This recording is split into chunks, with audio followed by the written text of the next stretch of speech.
ఇప్పుడు చంద్రబాబు నాయుడు గారిని ఈయన ప్రజాభవన్ కు పిలిచిండి ఈ మధ్యలో పోయిన సంవత్సరం. మీ అందరికి తెలుసు. జూలై 6, 2024 నాడు 2 రాష్ట్రాల మధ్య సమస్యలు పరిష్కరించుకుందామని ప్రజాభవన్ కు చంద్రబాబు నాయుడు గారిని ఆహ్వానించారు.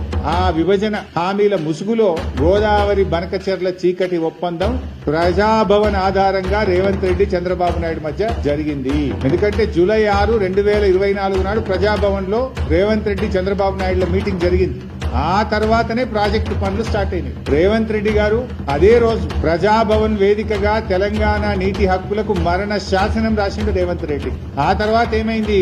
జూలై 6, 2024 రేవంత్ చంద్రబాబు కలిసిండు. సెప్టెంబర్ 13, 2024 ఉత్తమ్ కుమార్ రెడ్డి గారు సతీ సమేతంగా బెజవాడకు పోయి బజ్జీలు తినొచ్చింది.